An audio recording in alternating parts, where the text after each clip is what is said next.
Good morning dear students. आज हम 10th class की साइंस की वर्कशीट नंबर 69 को डिस्कस करेंगे।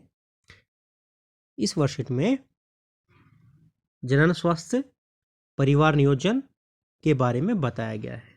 सबसे पहले हम बात करेंगे निषेचन। तो निषेचन क्या है? वह विधि जिसमें नर युग्मक जो कि शुक्राणु होते हैं व मादा युग्मक जो कि अंडाणु होते हैं आपस में मिलकर यानी संलयन करके युग्मज बनाते हैं, उस प्रक्रिया को निषेचन कहते हैं। तो निषेचन क्या है? नर युग्मक शुक्राणु तथा मादा युग्मक अंडाणु का आपस में संलयन होकर के युग्मज बनाने की प्रक्रिया है। अब यहाँ पे हम बात करते हैं कि क्या होता है जब अंडे का निषेचन नहीं होता। मीन्स शुक्राणु और अंड कोशिका का आपस में निषेचन नहीं हुआ तो उस समय यानी उस स्थिति में क्या होगा। यदि अंड कोशिका का निषेचन नहीं होता तो यह लगभग 1 दिन तक जीवित रहता है। तो याद रखना है, अंड कोशिका 1 दिन तक जीवित रहती है। अंडाशय प्रत्येक माह एक अंड कोशिका का मोचन करता है। गर्भाशय की अंदरूनी दीवार मोटी व स्पॉन्जी हो जाती है। निषेचन न हो पाने की स्थिति में इस परत की आवश्यकता नहीं रहती। अंततः इसकी परत धीरे धीरे टूटकर योनि मार्ग से रक्त व म्यूकस के रूप में बाहर निकलती है। यह चक्र लगभग हर माह होता है, अतः इसे ऋतुस्राव या मासिक चक्र या रजोद्रम भी कहते हैं। तो ये वो स्थिति हो गई जब अंड निषेचन नहीं होगा। अब हम डिस्कस करते हैं जनन स्वास्थ्य के बारे में।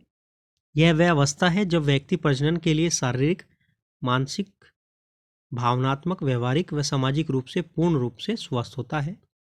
एक व्यक्ति के लिए बहुत महत्वपूर्ण है कि वह अपने जनन स्वास्थ्य का पूरा ध्यान रखे, पौष्टिक आहार ले और प्रजनन अंगों की स्वस्थता पर पूरा ध्यान दे।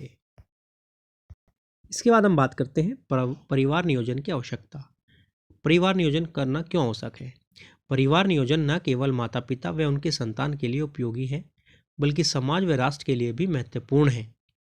बच्चों के जन्म को नियंत्रित करके राष्ट्र की अर्थव्यवस्था व अन्य स्रोतों का संरक्षण किया जा सकता है। तो ये परिवार नियोजन की आवश्यकता के कारण हो गया। इससे हमारी अर्थव्यवस्था में भी मदद मिलती है और अन्य स्रोतों को भी संरक्षित रखा जा सकता है। अब बात करते हैं सुरक्षित यौन संबंध, HIV एड्स से बचाव। बहुत से रोग ऐसे हैं जो यौन संपर्क के कारण फैलते हैं, जैसे कि कवक, विषाणु का संक्रमण, मसे होना, HIV एड्स बहुत ही घातक बीमारी है, अत्यधिक संक्रामक है या सुरक्षित यौन संबंधों से फैलता है। यदि किसी अवरोध जैसे कंडोम का उपयोग किया जाए तो यह रोग एक साथी से दूसरे तक नहीं पहुंच पाता है। तो इससे हम यानी कंडोम का इस्तेमाल करके इस रोग से बच सकते हैं। इसके बाद बात करते हैं परिवार नियोजन के उपाय। इसमें सबसे पहली विधि है यांत्रिक अवरोध।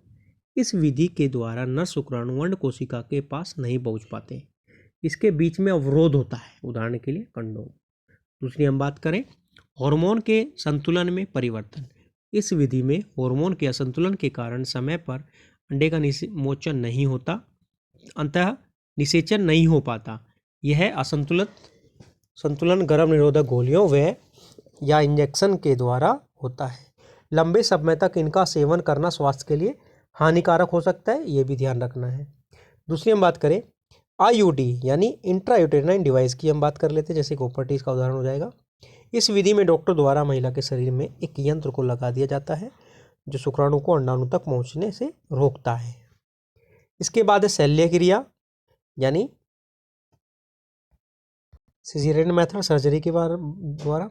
इस विधि के द्वारा युग्मक का स्थानांतरण रुक जाता है। जैसे पुरुषों में यदि शुक्रवाहिकाओं को अवरोध कर दिया जाता है तो जिससे शुक्राणुओं का स्थानांतरण रुक जाता है, इसे वैसेक्टोमी कहते हैं। तो मेल्स के अंदर होता है वैसेक्टोमी और फीमेल में होता है ट्यूबेक्टोमी, क्योंकि वहाँ पे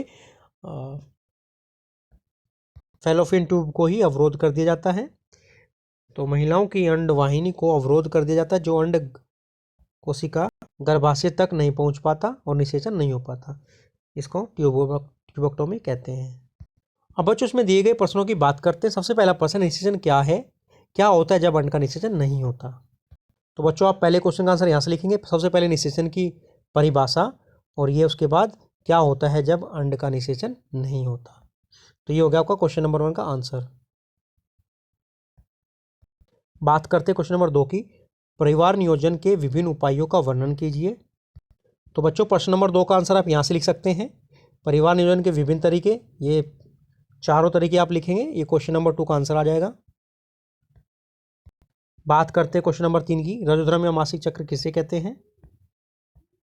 तो बच्चों इसके बारे में आप यहाँ से लिख सकते हैं, यही यहाँ से क्वेश्चन नंबर 3 में लिख सकते हैं। बात करते हैं क्वेश्चन नंबर 4 की, जनन स्वास्थ्य क्यों महत्वपूर्ण है। प्रश्न नंबर 3 में आप लिखेंगे जनन स्वास्थ्य, सबसे पहले इसकी परिभाषा, यह व्यवस्था जब व्यक्ति प्रजनन के लिए शारीरिक, भावनात्मक, व्यवहारिक व सामाजिक रूप से पूर्ण रूप से स्वस्थ होता है। इसमें अपने जनन स्वास्थ्य का पूरा ध्यान रखा जाता है, क्योंकि अगर हम जनन स्वास्थ्य का पूरा ध्यान नहीं रखेंगे तो उससे कई प्रकार के रोग फैल सकते हैं तथा हमारे शरीर में बहुत प्रकार के रोगाणु हमें रोगित कर सकते हैं। बात करते हैं प्रश्न नंबर 5 की, HIV एड्स से कैसे बचाव किया जा सकता है। तो क्योंकि HIV एड्स बहुत ही असुरक्षित यौन संबंध से फैलता है, इसलिए कंडोम जैसे अवरोधक का इस्तेमाल करके इससे बचा जा सकता है।